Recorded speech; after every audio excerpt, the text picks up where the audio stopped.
What's up, everyone, and welcome to the Daily Dose of Renewables, brought to you by the Renewable Energy Smart Pod. I'm your host, Sean McMahon, and before we get to today's headlines, just a quick message for some of our long-term listeners. I know these past few weeks, we've been experimenting with this podcast to bring you an audio version of some of the stories from the Renewable Energy Smart Brief.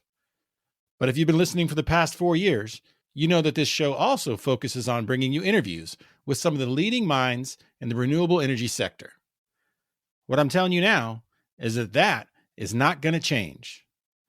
We'll be bringing you another terrific interview next week because I'll be talking to Mike Richter, the president of Brightcore Energy. If you're a hockey fan and that name rings a bell, that's because Mike was the longtime goalie for the New York Rangers. Throughout his storied hockey career, Mike was on the U.S. Olympic team, was an NHL All-Star, even bringing home MVP honors from one of his appearances in that game, and of course, a legend between the pipes at Madison Square Garden for the Rangers. When his playing days were over, Mike pivoted to a career in energy efficiency, and now he and the team at Brightcore have their hands in some amazing projects. So I'm going to chat with him on everything they've got going on, and I'm particularly keen to hear more about their efforts in the geothermal space. So again, stay tuned for those insights from Mike Richter next week on this podcast. Right now, let's get to the headlines for today, Friday, July 25th, 2025. Unfortunately, the first few stories I have to report aren't exactly good news for renewables.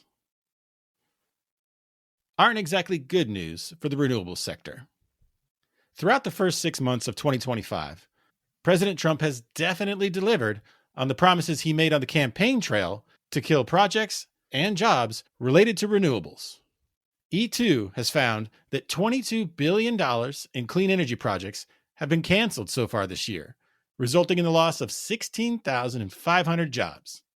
As E2's Mike Timberlake explains, quote, "These cancellations aren't just numbers on a balance book. They're jobs, paychecks, and opportunities in communities that were counting on these clean energy projects to drive economic growth.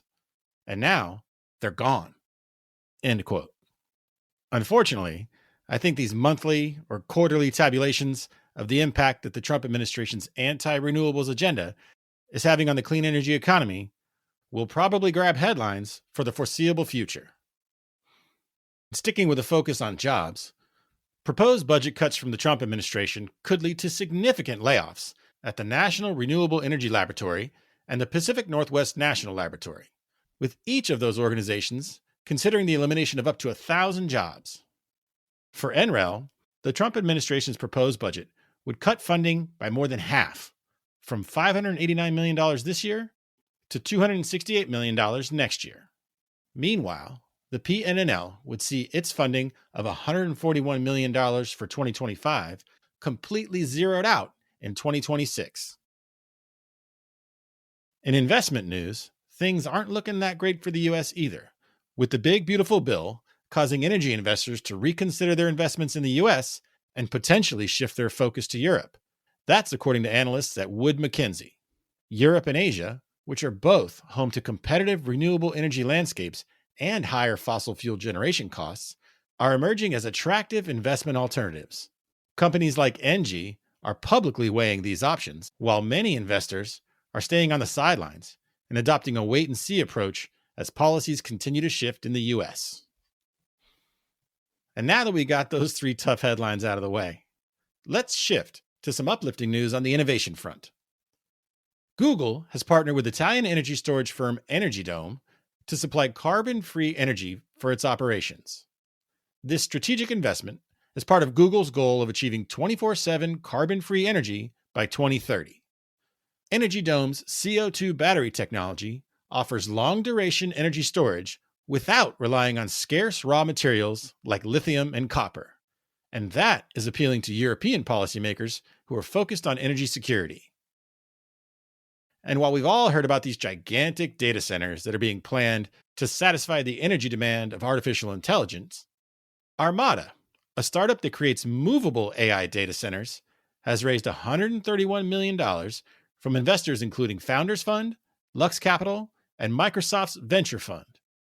Armada's data center products are housed in pods and shipping containers that can be rapidly deployed to locations with available power. And Armada's latest solution, which it calls Leviathan, offers 1 megawatt of compute capacity.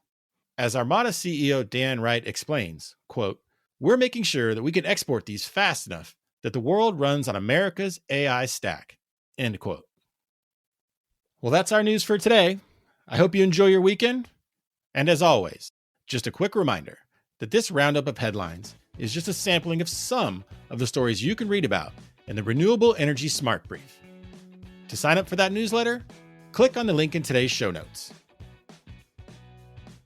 The Renewable Energy Smart Pod is a production of Smart Brief, a future company.